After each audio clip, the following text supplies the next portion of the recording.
I think it's similar in terms of the referendum and the voice, in being aware of what different opinions are, or the main different opinions are, and why they could be offensive or why it could have an impact on First Nations people. What I would say about teaching these types of topics and things like the voice, and also changing the date in terms of Invasion Day or Australia Day, whichever you decide to call it, it is something that teachers really need to be informed of and be aware of the main opinions that are involved in these conversations, why those opinions are there, and the impacts that these things have. So for instance, with Invasion Day or Australia Day,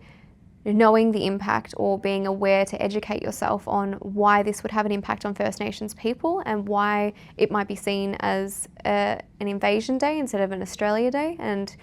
not something to celebrate for First Nations people is really important, because then you're accurately representing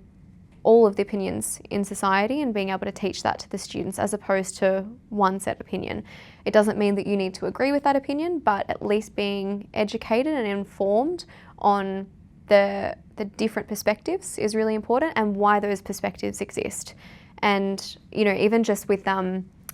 changing the date, or whether we abolish the date, or whether we recognise it as a day of mourning, there are a lot of Aboriginal people and communities that voice their opinions every year on this. Even just as simple as Clothing the Gap, for instance, is a really great organisation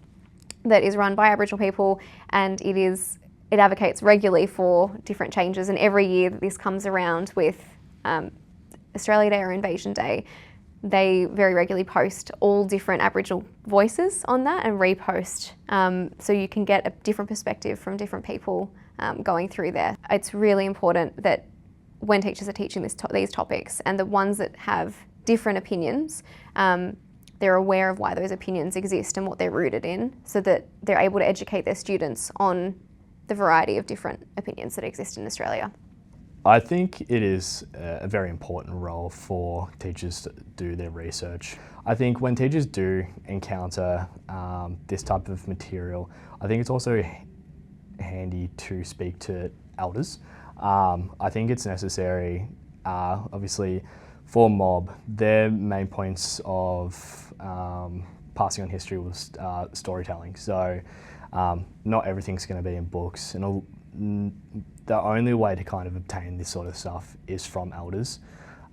Just having elders, I guess, come in and speak their own stories as a first hand. Just being aware that these discussions can be had, but obviously it's such a sensitive subject, sorry. And it's often a sensitive subject leading up to this day for, 6 to 8 weeks prior, because this is where all the discourse then starts in the media, and then, in local communities and at schools, and everyone starts having these conversations every single year as this comes around. Again, this is about educating students on what that day means, what it represents in our history, and why that might have impacts on First Nations people. And I don't think that necessarily means teachers have to voice their own opinion on it, but being at least aware of why that day would impact First Nations people and how it could have different impacts is really important.